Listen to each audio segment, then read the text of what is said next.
Graças e paz, queridos. É sempre bom estarmos na casa do Senhor, neste tempo em que nos colocamos para orar, clamar, exaltar e bendizer o nome do Senhor. Saudamos assim aqueles que se encontram presentes aqui no templo da Igreja Presbiteriana 12 de Agosto, assim como os nossos irmãos que nos acompanham pelas redes sociais, pelo canal da igreja. É bom, pois este é o dia que o Senhor já fez, nele nós devemos nos regozijar e nos alegrar no Senhor.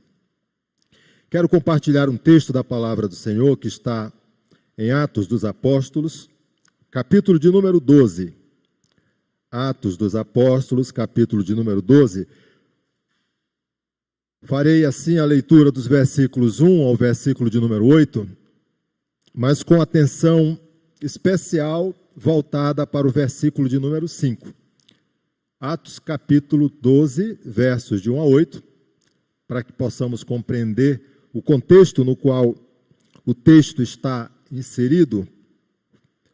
E o versículo de número 5 é aquele versículo de destaque. Nos fala assim o texto sagrado. Por aquele tempo mandou o rei Herodes prender alguns da igreja para os maltratar, fazendo passar a fio de espada a Tiago, irmão de João. Vendo ser isto agradável aos judeus, prosseguiu prendendo também a Pedro. E eram os dias dos pães asmos. Tendo feito prender, lançou-o no cárcere, entregando-o a 4 escoltas de 4 soldados cada uma, para o guardarem, tencionando apresentá-lo ao povo depois da Páscoa. Pedro, pois, estava guardado no cárcere, mas havia oração incessante a Deus por parte da igreja a favor dele. Quando Herodes estava para apresentá-lo, naquela mesma noite, Pedro dormia entre 2 soldados, acorrentado com 2 cadeias, e sentinelas à porta guardavam o cárcere. Eis, porém, que sobreveio um anjo do Senhor, e uma luz iluminou a prisão, e tocando ele o lado de Pedro, o despertou, dizendo: levanta-te depressa. Então as cadeias caíram-lhe das mãos. Disse-lhe o anjo: cinge-te e calça as sandálias. E ele assim o fez, e disse-lhe mais: põe a capa e segue-me. Vamos repetir o versículo de número 5, os irmãos que estão aqui, aqueles em casa que acompanham, pelas redes sociais. Vamos lá, queridos? Versículo 5. Pedro, pois, estava guardado no cárcere, mas havia oração incessante a Deus por parte da igreja a favor dele. Louvado seja o nome do Senhor. Vamos orar. Nosso Deus e Pai, excelso e exaltado é o nome do Senhor. Cá estamos como igreja, como servos, como povo de propriedade exclusiva do Senhor. E esta é a tua palavra, Senhor. Palavra que nos fala ao coração, palavra viva e eficaz. Palavra que vem do Senhor e alcança todos os propósitos para o qual o Senhor a designa. Agora nós rogamos a direção do teu Santo Espírito, de sorte que possamos compreender, entender e viver, Senhor Deus, segundo a expressão de tudo que é nos apresentado por meio da tua palavra ao nosso coração. Oramos em nome do Senhor Jesus. Amém. Irmãos, nós temos assim o relato de homens memoráveis, servos do Senhor, que cumpriram piamente, fielmente, tudo quanto Deus colocou no seu coração. E lembrando assim do período da Reforma Protestante, século XVI, aquele período de 1517, nós lembramos de um jovem inglês, fervoroso na pregação da palavra, pastor protestante, William Tyndale, mestre em artes pela Universidade de Oxford, na Inglaterra, tinha um propósito no coração. Movido pelo ideal da reforma protestante, vindo da parte de Martim Lutero, ele queria traduzir a Bíblia do grego, Novo Testamento, para a língua inglesa, de sorte que toda pessoa, todo cidadão, todo inglês pudesse compreender, entender e se apropriar das verdades que vêm através da palavra do Senhor. O propósito era bem claro, fazer o Novo Testamento um livro que todo menino de arado pudesse tê-lo, se tornando mais conhecedor das Sagradas Escrituras de que o próprio clero que estava afugentando o povo naquela época. Havia, portanto, uma determinação na época do rei Henrique VIII que, se Tyndale ou qualquer outro fizesse algo semelhante, levantando a voz contra o reinado, contra a monarquia, contra a igreja papal, iria sofrer uma pena dura. Mas ele não recuou, ele colocou a sua cara, como diz o dito popular, a tapa, traduziu a Bíblia. Viajou para a Alemanha, dado o apoio por meio de Martinho Lutero, fez a tradução, mandou aproximadamente 12.000 exemplares da Bíblia traduzida no Novo Testamento para a língua inglesa, em volta, em navios envolvidos, essas Bíblias, esses exemplares, enrolados em roupas que iam para os hospitais. E aproximadamente 10.000 exemplares da Bíblia entrou na Inglaterra. A sentença saiu no ano de 1536, mais precisamente no dia 6 de outubro, ele foi sentenciado à morte. Foi preso em Bruxelas e levado para que pudesse ser executado a sentença. E nos fala o relato daquele dia memorável, onde William Tyndale foi executado, que antes da sua execução, foi dado a ele o direito de proferir a sua última palavra. E a última palavra de William Tyndale foi uma oração ao Senhor. As forças que restavam a ele, o sopro no pulmão que ainda estava muito presente, ele declarou: Senhor, abra os olhos do rei Henrique VIII. Senhor, abra os olhos do rei Henrique VIII.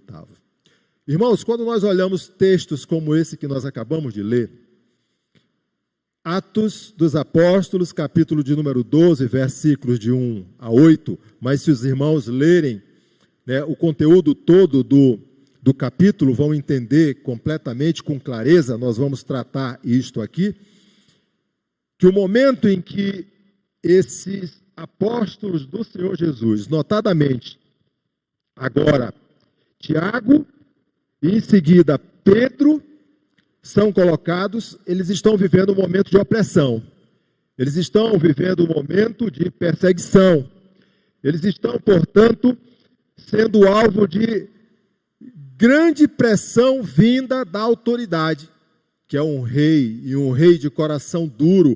O texto nos fala que este tempo aqui é tempo do reinado do rei Herodes Agripa. Ele é neto do rei Herodes o Grande. E se é neto do rei Herodes o Grande, ele tem nas suas veias um sangue que é um sangue pagão. E é um sangue que está já estabelecido, vindo desta genealogia familiar de perseguição. Agora, neste texto, novamente, os servos do Senhor estão sendo perseguidos por conta de algo muito próprio e muito direto, por conta da proclamação do Evangelho do Senhor, do anúncio do caminho que é o próprio Senhor Jesus Cristo, apresentando a todos aqueles que o Senhor dá oportunidade para fazer. Nós estamos falando aqui, pois esta carta foi escrita num período dos anos 59 a 61 depois de Cristo, escrita por Lucas, provavelmente quando estava um período, aquele período da prisão de Paulo, ali em Roma, naquela prisão domiciliar de aproximadamente 2 anos. E aqui, meu irmão, neste tempo aqui, Quando nós examinamos a Bíblia, a partir do capítulo de número 8, nós observamos que tem de Atos uma perseguição aos cristãos, propriamente dito. Mas depois de um certo tempo, essa perseguição cessa, acaba, e aqueles que servem ao Senhor começam a compartilhar da palavra e começam a compartilhar com bastante desenvoltura, não havendo aquela opressão, aquela perseguição, aquela marcação colada. Esse tempo aqui era o tempo em que esses irmãos tinham esta liberdade. Eles já haviam sido perseguidos. Agora, o que está acontecendo é que assume o reinado um servo, um monarca duro de coração, que vem, portanto, de uma família que tinha já, né, o espírito ou a genealogia desta família de maldade. Lucas, agora, neste tempo aqui, vai associar, pois é isto que Atos dos Apóstolos nos fala de forma muito clara. Ele vai associar aquilo que Jesus começou a fazer durante seu ministério, conforme os evangelhos narram de forma muito apropriada, e ele vai continuar a fazer isto depois da ascensão. E agora, Atos dos Apóstolos vai circunscrever, enumerar todos esses feitos que esses homens de Deus, discípulos do Senhor, apóstolos do Senhor Jesus Cristo, vão se predispor a fazer. É isto que o capítulo 12 vai nos falar agora, necessariamente, nesse momento que envolve dois apóstolos. Tiago, como nos fala o texto, foi morto a fio de espada, determinado por Herodes Agripa. Mas Pedro, que é preso, e o desejo que vinha no coração desse homem, como nos fala o versículo de número 1, era de prender alguns da igreja para os maltratar.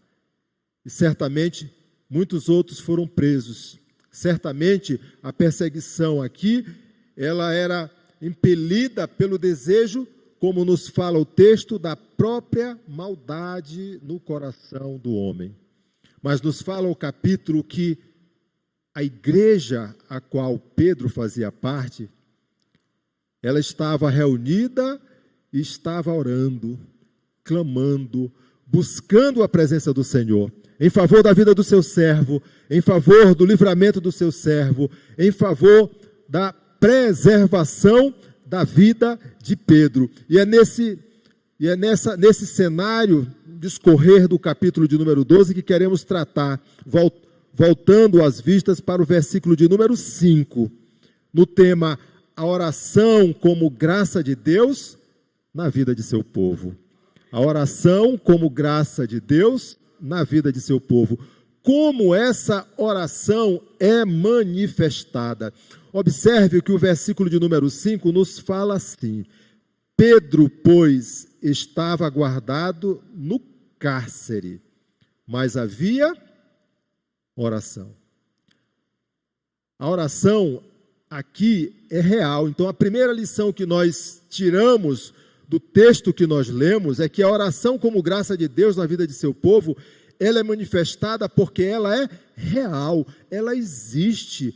É um mandamento do Senhor para que o servo busque ao Senhor através da comunicação, deste canal aberto, na direção do Espírito Santo, onde o próprio Senhor Jesus Cristo vai ser aquele que estará intercedendo em favor de todos que clamam a Deus, todos que acreditam a Deus, todos que buscam a presença do Senhor. Lucas, se observarmos, né, os versículos primeiros que nós lemos, ele vai introduzir o capítulo 12 com a frase, né?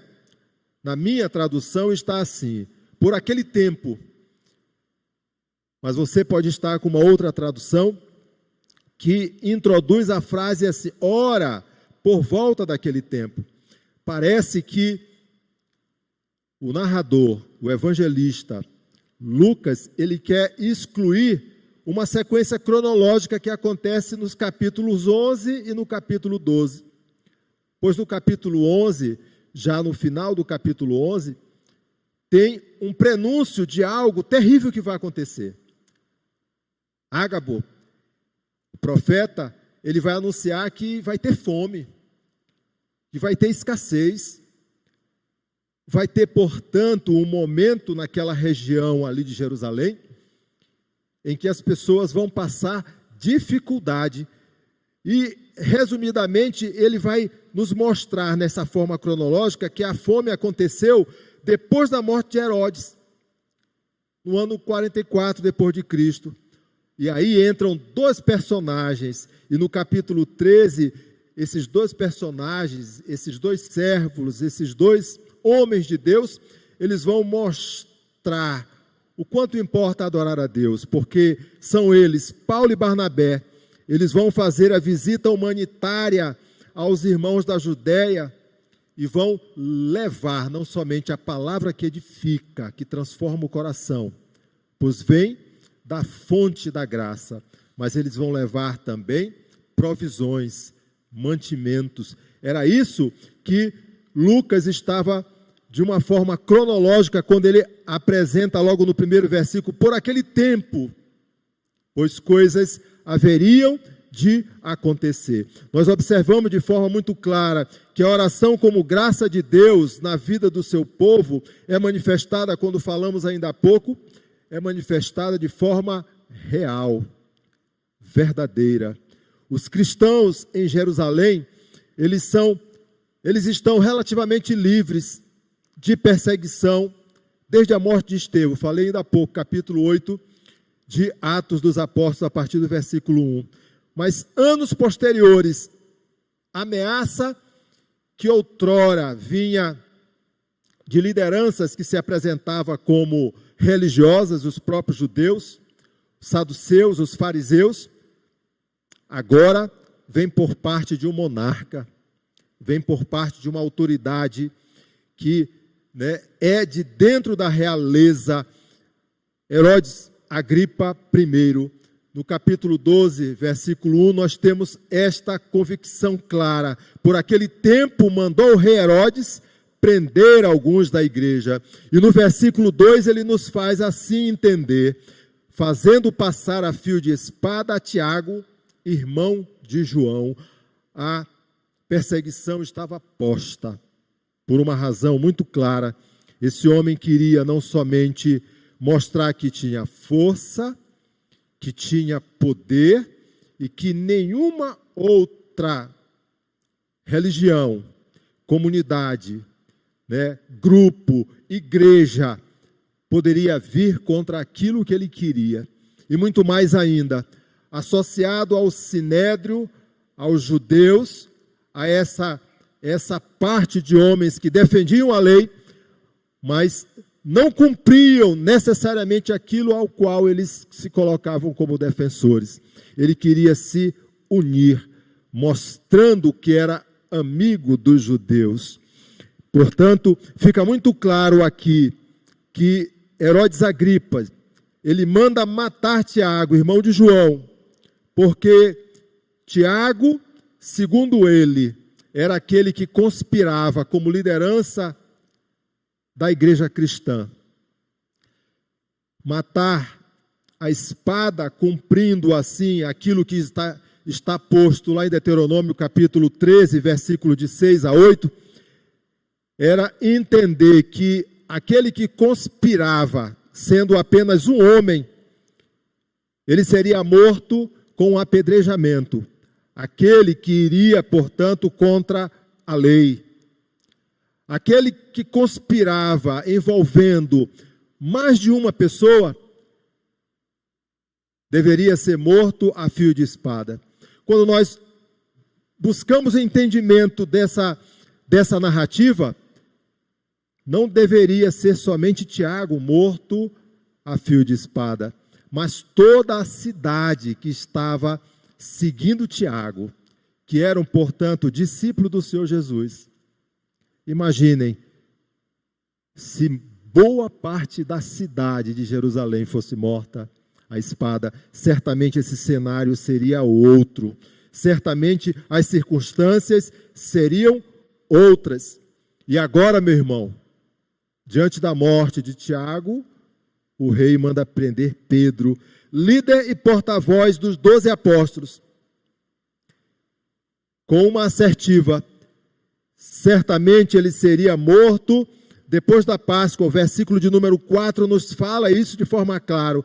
Tendo feito prender, lançou no cárcere, entregando a 4 escoltas de 4 soldados cada uma, para o guardarem, tencionando apresentá-lo ao povo depois da Páscoa.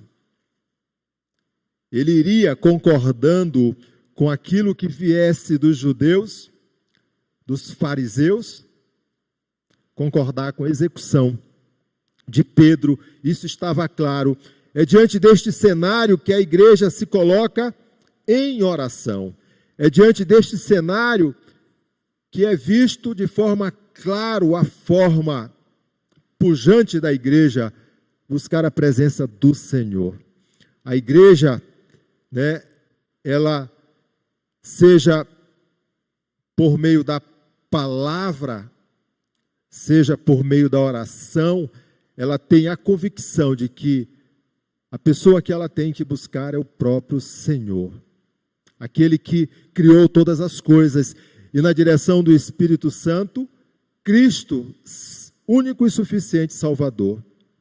Assim nos fala a palavra voltado para o aspecto da oração. 1 Tessalonicenses capítulo 5, versículo 17. Orai sem cessar. Paulo instruindo a igreja de Tessalônica aquilo que deveria fazer em meio a circunstâncias de tribulação ou meio a circunstâncias de bonância. Orai sem cessar. 1 Pedro capítulo 4, versículo de número 7.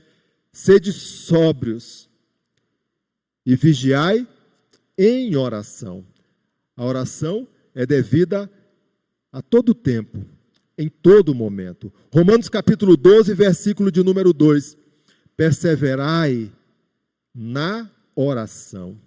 É diante da ameaça que o povo vai se quebrantar diante do seu Senhor, reconhecendo que somente Deus é capaz de mudar o curso do cenário da história desse povo.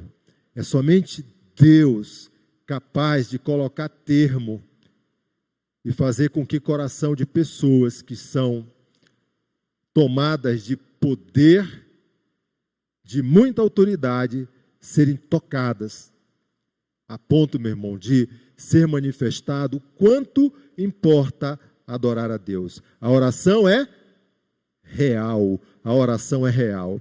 A segunda lição que o texto nos traz, a oração como graça de Deus na vida de seu povo, como ela é manifestada. Ao tempo em que ela é real, o texto nos fala que a oração ela é constante.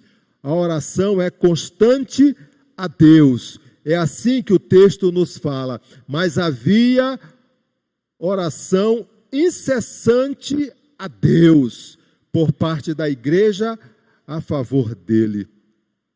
A oração representa, meu irmão, o oxigênio da igreja. É esta forma, de sobrevivência. A igreja que ora é a igreja de fato que se comunica com o Senhor.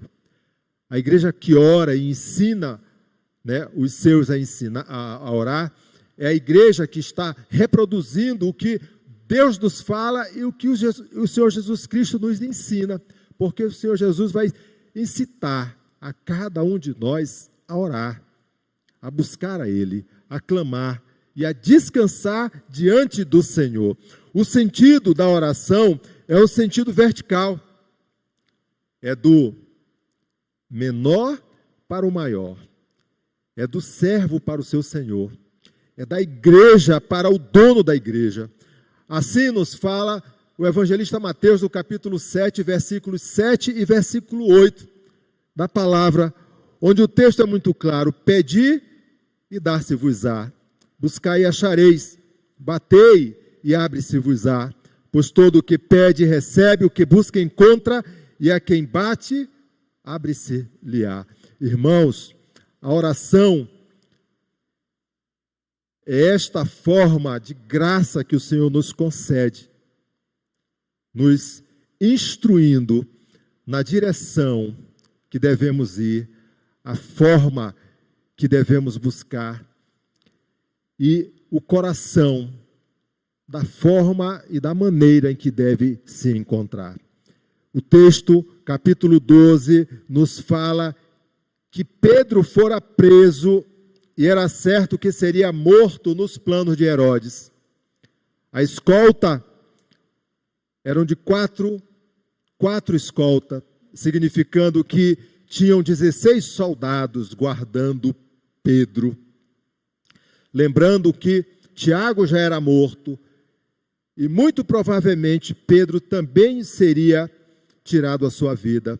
Pedro aqui era comparado nos dias de hoje a um criminoso de alta periculosidade e estava confinado a essas 4 escoltas como se no nosso tempo ele estivesse recolhido, meu irmão, a uma penitenciária de segurança máxima, não tendo ali comunicação telefônica, não tendo televisão, não tendo contato, a não ser com seu advogado e com aquelas testemunhas ali, resumidíssima, somente dos familiares.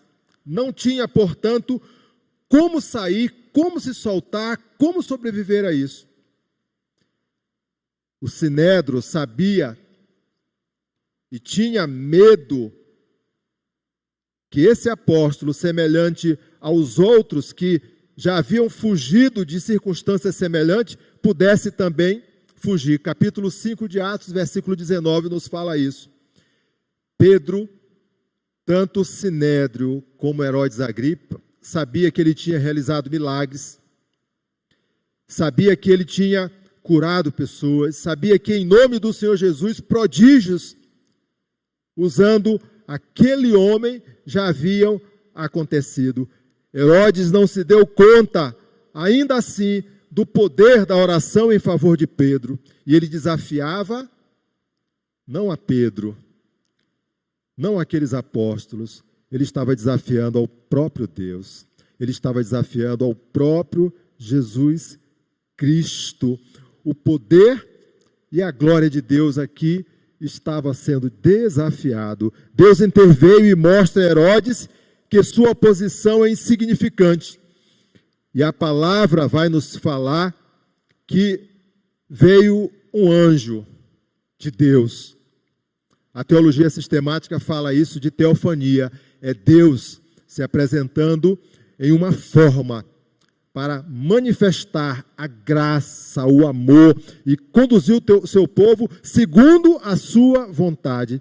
E nos fala que esse anjo foi à prisão, quebrou as cadeias, conduziu Pedro intacto para continuar a obra a qual Deus o havia confiado, tirando o seu servo de 4 escoltas, da vigilância de 16 soldados, sem que esses soldados pudessem ouvir nada, ver nada, e Pedro sair ileso pela porta principal do cárcere, pela porta, se fosse nos nossos dias, principal da principal e mais importante penitenciária de segurança máxima que possa existir no Brasil e no mundo. Assim Deus fez com Pedro, assim Ele faz, meu irmão, com a igreja do Senhor.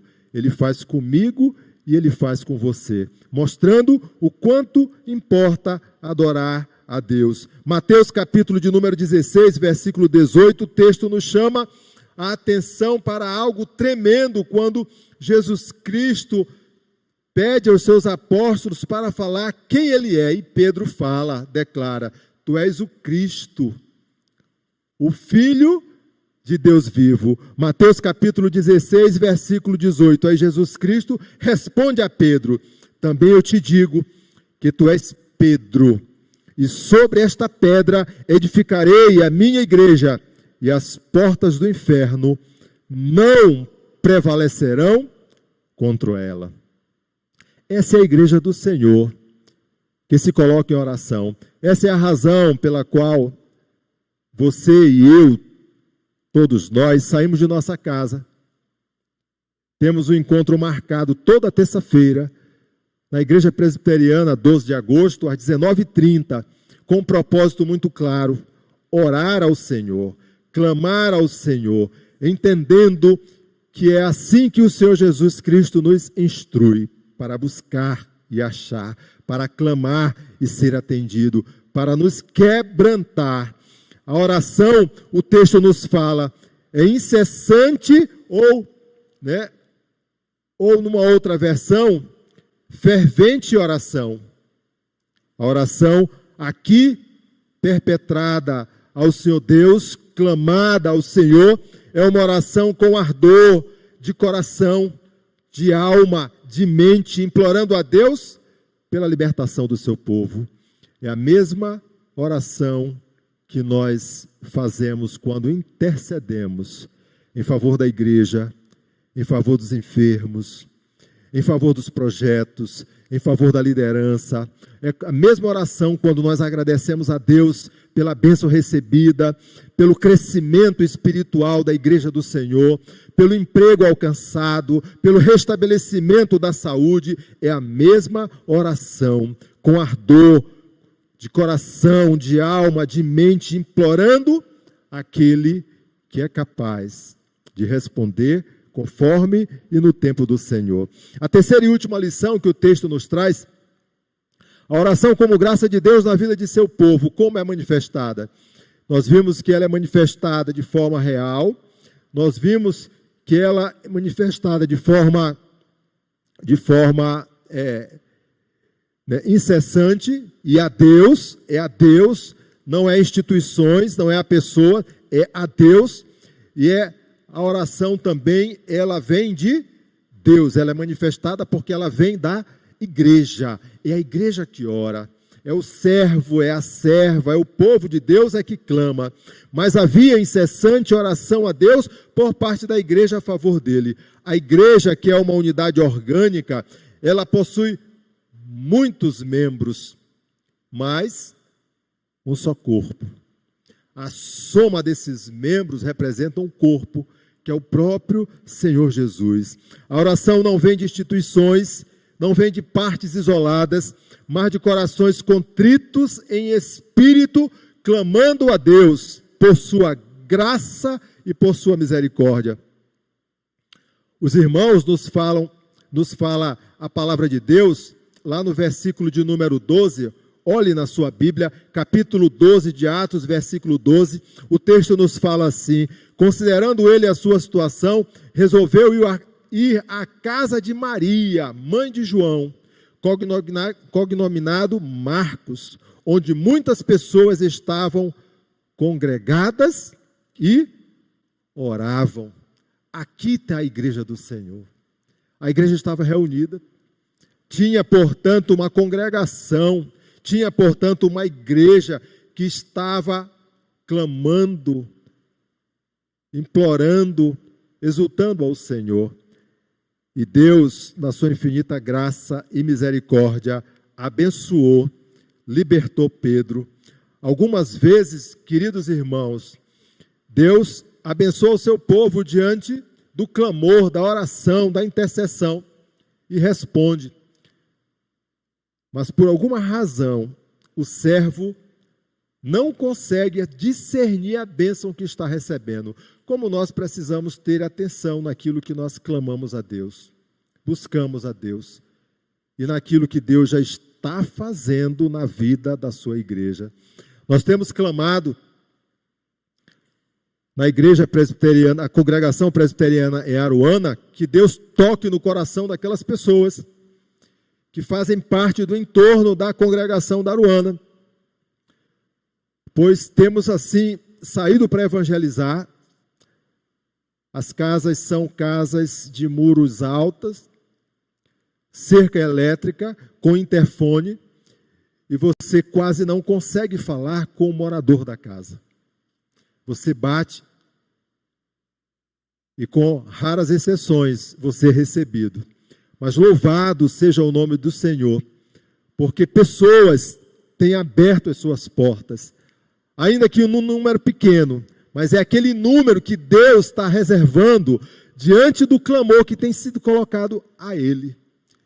E pessoas, meu irmão, daquela comunidade têm ido à congregação, têm ouvido a palavra, e essa tem sido, assim, uma grande lição para nós, considerando que nós temos que perseverar, continuar orando e crendo que no tempo do Senhor a resposta vem.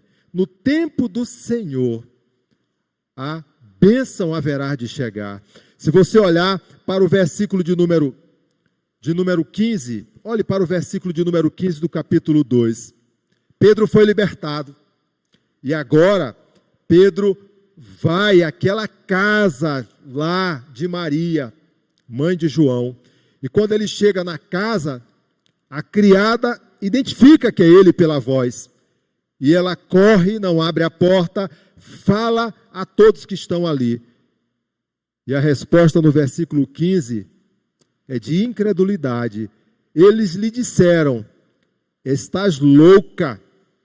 Ela, porém, persistia em afirmar que assim era. Então disseram: é um anjo. A bênção chegou, o livramento aconteceu, mas ainda há aqueles que duvidam. Não duvide, meu irmão, creia somente e se deleite na presença do Senhor. Quero deixar apenas uma lição, encerrando este momento de meditação na palavra do Senhor. Ore continuamente de todo o seu coração ao Senhor. Ore, meu irmão, ore. A igreja precisa orar, a igreja precisa buscar ao Senhor, a igreja precisa reservar tempo de qualidade, aqui no templo, em casa, reunido nos pequenos grupos, naquele momento com liderança, isolado, afastado, clamando ao Senhor. William Tyndale, ele fez uma oração antes de ser executado. Senhor, abra os olhos do rei Henrique VIII. Logo em seguida, ele foi estrangulado e colocado na estaca, queimado na praça pública. Quase 2 anos depois da morte de William Tyndale, o mesmo rei que determinou a morte dele, o rei Henrique VIII, foi o mesmo rei que determinou que em todas as igrejas da Inglaterra tivesse pelo menos uma Bíblia traduzida por William Tyndale, para que o povo pudesse ler a palavra de Deus. Senhor, abra os olhos do rei. Essa tem que ser a nossa oração também. Senhor, abra os olhos do seu povo. Senhor, desperta o seu povo. Senhor, reúna o seu povo para que possamos orar, clamar e exaltar. Que Deus seja louvado. Louvado seja o nome do Senhor. Vamos orar. Vamos orar. Obrigado, Senhor, por este momento tão especial na tua casa, onde a igreja se encontra não somente para ouvir a palavra, meditar na palavra, mas cumprir tudo quanto o Senhor tem falado ao nosso coração. Orar, clamar, exaltar ao teu nome. Desperta, Senhor Deus, pois em cada coração, nos que estão presentes, naqueles que nos ouvem pelas redes sociais, o desejo de buscar ao Senhor, como a tua palavra nos fala, incessantemente, continuamente, perseverantemente. Fala, Senhor Deus, ao nosso coração, nos fortalece, a fim de que estejamos ávidos a todo o momento, viver, Senhor Deus, este momento tão especial de meditar, de clamar e de orar pelo teu nome, santo e excelso. Assim nós oramos em nome do Senhor Jesus. Amém.